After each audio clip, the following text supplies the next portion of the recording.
Bakit babae ang naghuhugas ng mga pinggan? Mula sa Pero may firing naman dahil. Yung firing naman ang cream. Firing naman ang cream. At isinayos ni Professor Nika Bugo at isinalin sa Pilipino ni Binibining sa Sarmiento. Sisimulan natin ang ating istorya sa bayan ng Santa Rosa, kung saan nakatira ang mag-asawang nangangalang Hugo at Evelda. Lagi na lang silang magdadumaka pagkatapos kumain, pinag-aaralan na nila ang paghuhugas ng pangkat. Kung tatangin si Hugo, ay papagalitan naman siya ni Evelda. Kung ano-anong pangalan ang tinawag niya kay Hugo. At kung sasagot, tutugisin ni Imelda si Hugo na walis tambo. Nakasanayan ng tawagin ng kanilang Masaot. Bilis daw. Oh! Oh! Gumugong! At si Hugo na...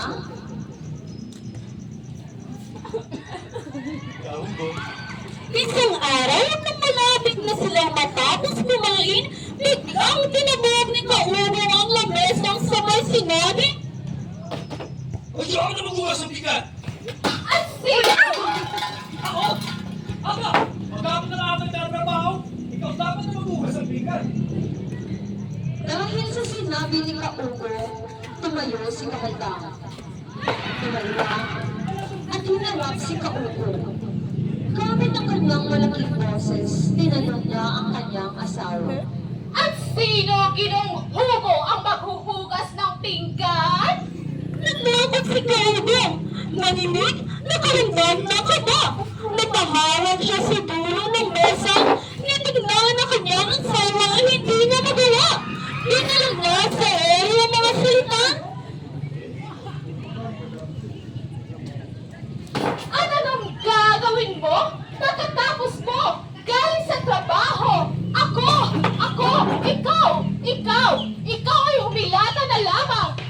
O di kaya ay pati baka manok mo na lang ang inaatupag mo. Ako ang naglilinis ng bahay, nagluluto, naglalaba. Ano ba naman mga damit mo? Ako pa rin. Di dapat kanya-kanya na tayo. Yan ang ating napag-usapan. Eh ngayon, ako pa rin ang gagawa. Lahat ng trabaho dito sa bahay, inaako ko na. Pero bakit? Ako pa rin ang gagawa. Paghugas ng pinggan ay hindi mo kayang hugasan. Ang drama mo ah! Basta, di ako magbukas ng bigat! Dahil sa sinabi ni Kaugo sa mahabang hulaw na balik Kamalda, Icon si ano? Si Angelica? nakita ito ni Narito? Kaugo. Sa pagkakataon iyon, alam niya sa sarili niya kailangan niya lumang ihanda ang sarili sa matagal-tagal na tampuhan. Kinuha ni Kamalda ang walis. Itinaas ito at hinabol si Kaugo. Ikaw! Kamay na lalaki! Kamay! Kamay! Sumayot si Kaugo sa ilalim ng lamesa. Labas ka dyan! Duwag! Labas! Sandit lang! Huwag mo akong urusin! Lumabas ka! Ipakita mo ang iyong pagkalalaki! Hindi ang parang ang pusang nangingiyaw sa ilalim ng mesa! Sandali! Huwag mo akong papalusin! May sasabihin ako! Meron akong naisip na paraan kung kumakaat na sa ating problema sa pagbukas ng bigat! Lumabas ka muna riyan! Bitawan mo na lang yung walis! Sige! Wala na! Ang sabi ni Kaubo na nakatago pa rin sa ilalim ng lamesa. Dahil sa sinabi ni Kaubo ay napaisip saglit si Kamalda. Lumabas ka muna riyan at ipakita mo ang iyong pagkalalaki. Bitawan mo lang yung walis! Lumabas mula sa ilalim ng mesa si Kaugo. Nang makita ng kanyang asawa na may hawak na walis sa kanyang likuran, ay nag-umpisa na naman itong nakaramdam ng kaba. Opo! Gamit na walis, tinura ni Under the saya. Ito naman takot na umipya si Kaubo. Delikadong asawa. Oh, anong sasabihin mo?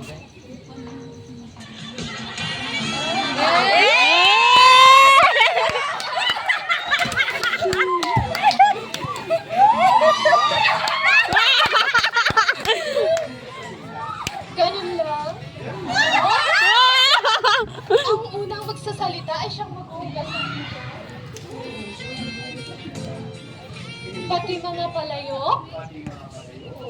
Kahit mga malalaking kawali? Kahit nagmamantikang mga tupperware? Tupperware? Nandali ang nanahimik si Kaugong. Nagdadalawang isip bigla sa kanilang kasunduan. O ano, hindi mo kaya?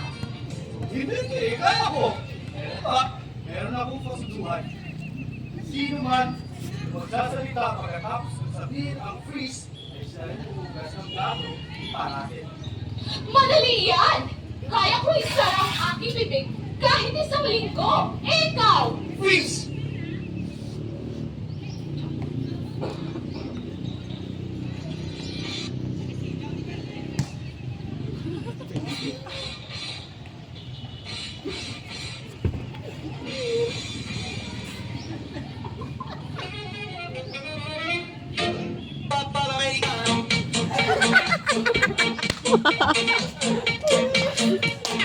Hey!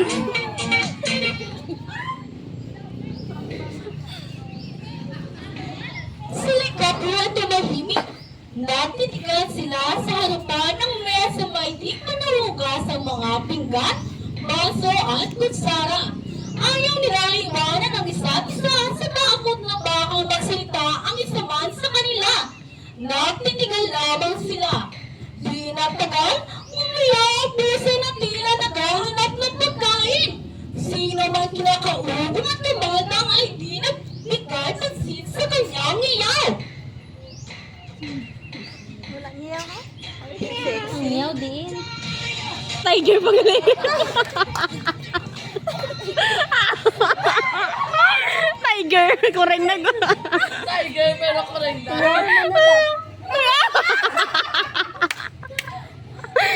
Dagang pusa sa mesa at hinilaan ng mga marunong yung pinggan.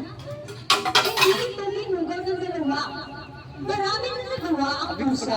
Tumalon sa kalan, hinilaan ng mga tupperware, namarunong nga ang mga kawali at nataka ng laman.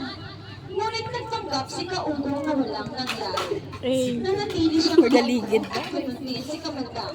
ano wala na hindi ka nakaigo. May kape. Patuloy na rin silang Atubang din sa kamera, oy. halos nagdugto ang mga mata nilang dalawa sa pagtitigan. Aba, biglang naluwa ang dalawa. Basang-basa na napawi sa kamisita ni Kaugong. Pinagpapawisan na rin ang noo ni Kamalda. Tumulong sa kanyang pisngi at pumatak sa kanyang dibdib. Ilang sandali ay biglang tumawag ang kanilang kapitbahay. Maring Malda! Kaugong!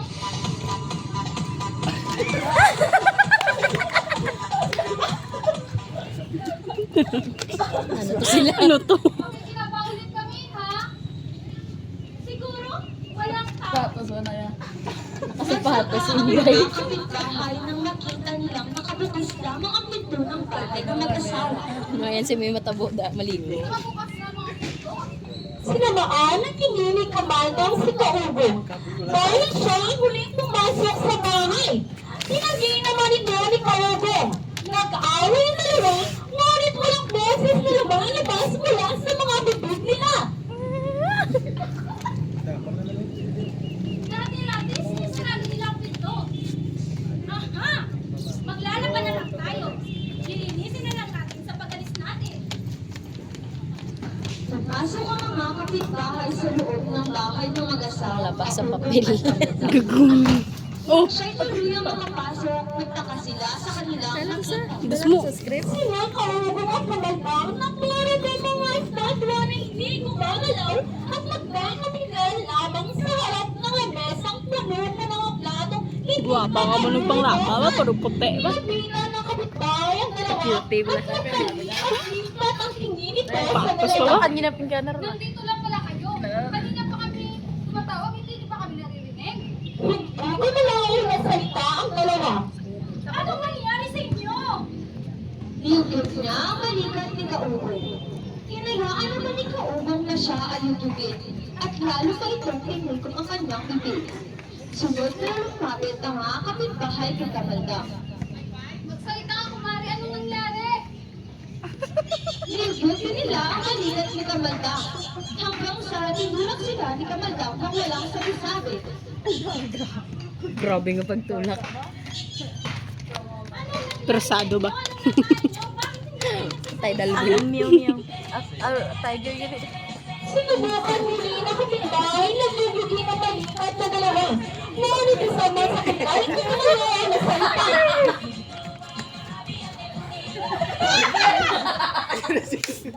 Ang koreng nga nag-freeze man. Ang koreng nag-freeze.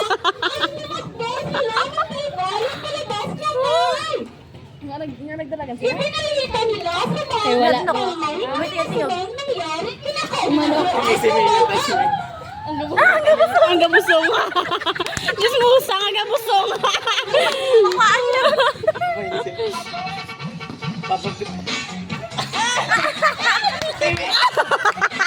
Highlight na ara.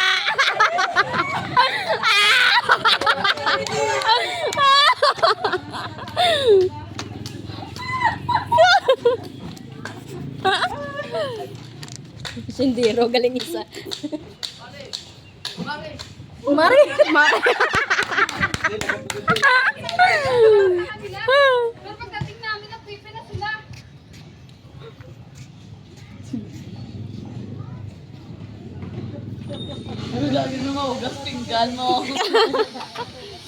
Tapos sila hugasan, dua kabilog. Kusong din na to. Nagigsit.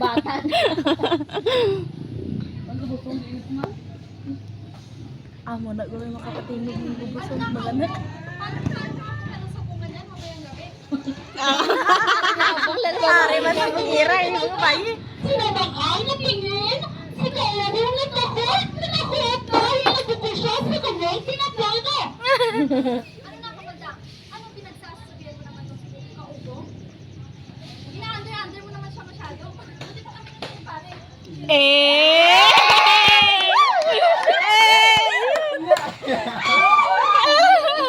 Tanggap ang labsay ka Ay siya namang pumasok kung sa nakasulat na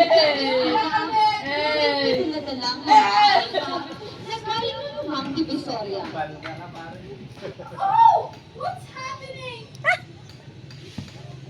Ay, shala, English spoken me. Hugo! Hugo, may clown! Oh my God. Ang kailangan nilapitan ni Kaugong. Tinabik-tabigang bisita.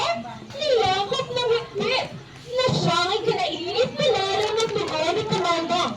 Kung kanina ay bahot nito, lalo daw ito nagalit sa mga Pilipinas ng Pilipini. Umalis ka na nga dyan. Sabat sa inyo.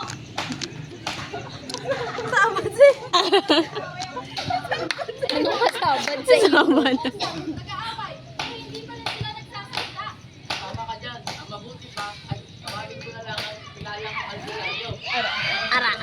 Arangin. Albularyo?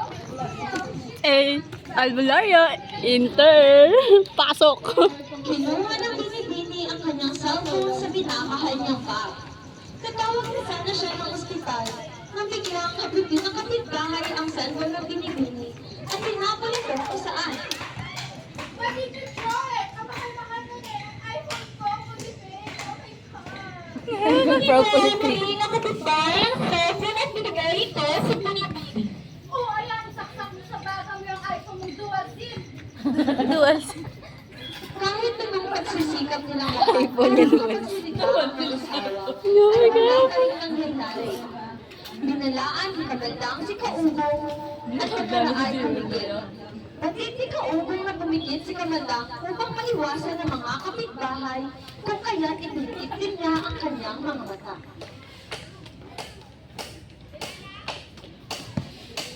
Walang mangyayari sa dalawang to kung tutungangan lang tayo dito.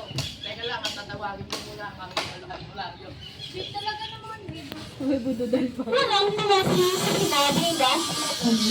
Pagkiri ni nagkagalit, bumalik na ulit si Kumparing ngunit wala ang albularyo. Oh, bakit nila yun? Hindi nagkagalit. Ay, sinabi na ang sinaway mula sa kabilang bayan na si Mang Tomas. Medyo nagkakagaan na rin ito at Marcela sa lang kayo. Unang kita ko pa lang sa dalawang ito. Alam ko at sigurado ako. Pinulang sila! Isa lang.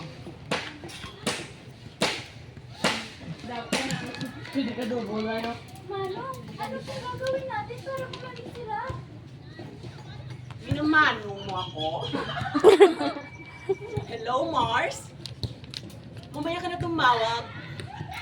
May ginagamot pa ako. Bye-bye!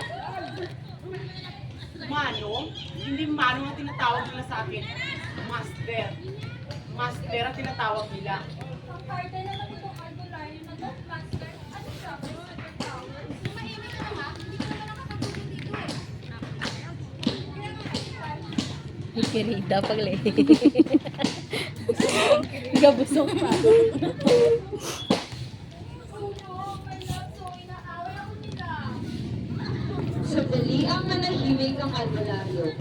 Tila ba nag-iisip ng paraan kung paano mapapagaling ang mag-asawa. Maya-maya bigla siyang kapasigaw. Dahilan para lahat ay magugat. Kailangan ko ng tulong nyo. Oo, kayo. Kayong lahat. Pati kayo. Kayo! Wala kami pin.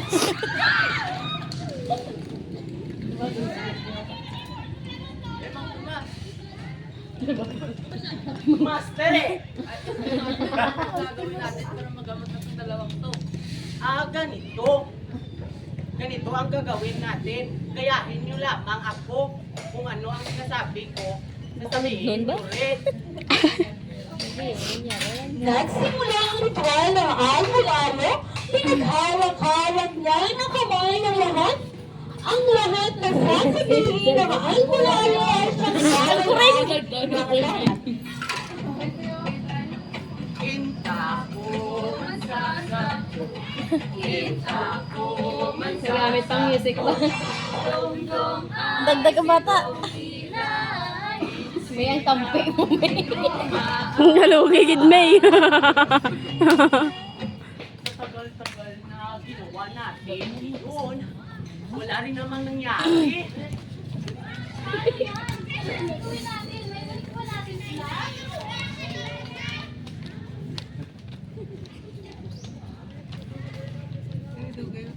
Yan ang nga ba sinasabi ko eh. Pinaglola ko lang tayo yan. Ngunit, huwag kayong mag-alala.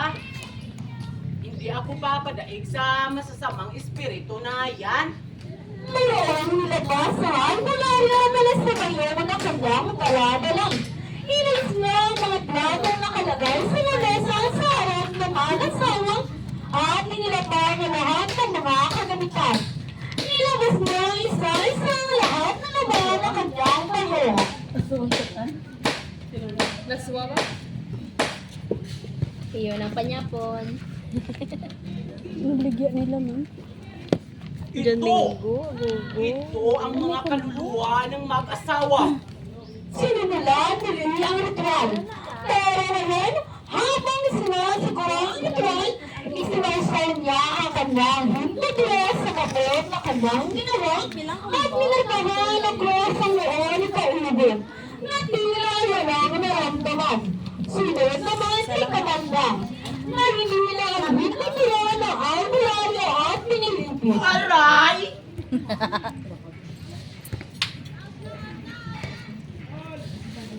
Hanggang sa sumapit ang ibig sa nahihintutang bayan, Masama ito! Gabi na! Ngunit hindi pa rin bumabalik ang katawan ng dalawang ito. Piling tinawa ng albularyo ang mag-asawa. Isa ay mahina hanggang sa napakasulo. Malakas na malakas na malakas. Nag-15 yan sa Minggo. Amanda, Amanda, Amanda. Pulo ka tada no? Pulo na. Ito akong kwarto. Nang, alinda nang. Nang. Sa tinagal-tagal na naging tayo. Ngayon lamang ako. Day pulo, biday. Pulo, bi? Danay. Pat pulo, dabi. Wala na sila. Iniwan na nila ang kanilang katawang lupa. Kombo. Ara, malakat ka to. Totoo akong wallet. Ating gawin ay kailangan natin silang ilibing ng agaran upang maiwasan natin ang paglagay Ay, karang giday. Duwa day, amon day. Duwa mo.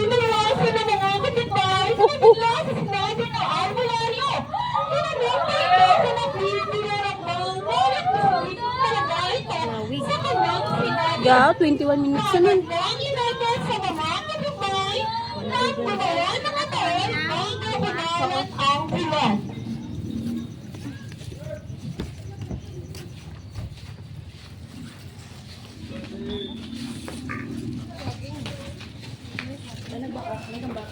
Oh, ara. Day, dumagi ka lamay akong biday.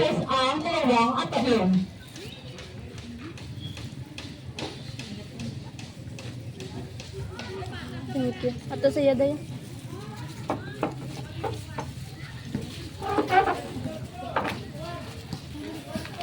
pagsikat ng araw, sila'y ating ilibing. Hindi lahat ng mga kapitbahay sa habang nakimano lamang sa mga nangyayari. Hindi siya nagtakot na mailibig. Nalabas siya sa hukay at magalis ng mga kapitbahay. Aba! At tuwa-tuwa na nga si Kaoro sa mga nangyayari. Inisip nga na itapos sa mukha ng kanyang mga kapitbahay sa oras na makita nila siya na tumalik mula sa libingan. Samantala, masamang nakikiramdam naman si Kamaldang sa mga nangyayari kahit nakapikit ang kanyang mga mata. Natatakot siya na ipagpilitan ng albularyo na siya ilagay sa ataon kung hindi pa rin siya magsasalita. Pero ayaw na pa rin magsalita. Kahit anong mangyari, ay hindi papayag na matulog sa ataon. Sa kanyang kaalaman, ay alam niyang hindi papayag ang kanyang asawa na matulog sa ataon. Ngunit sinisang reklamo ay wala siyang marinig mula kay Kaoro. Bago ay kinasal na siya ng kanyang mga kapitbahay na sila siyang nabilap. Kadami ka lang. Magsilayas kayo! Alam mo na. Mga walang hiya! Magsilayas kayo! Layas! Pagkasamantala ng mga kapitbahay ng takot na takot si Kamaldang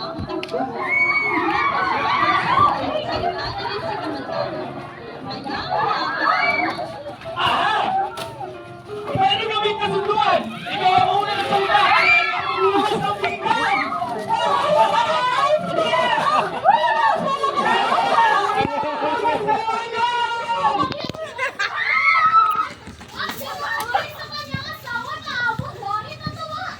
Yay! Sa wakas, ikaw na maghugas ng pinggan at hindi ako! Ganon! Ganon! Magsilayas kayo! Magsilayas! Magsilayas kayo! Ang albularyo. Kayo! Asan ka na?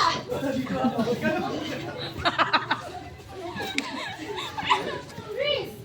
At dahil doon sa kasunduan ng mag-asawang Kaugong at Kamaldang, ating natunghayan kung bakit ang mga babae ang nahuhubas ng mga pinggan at dyan nagtatapos ang ating storya.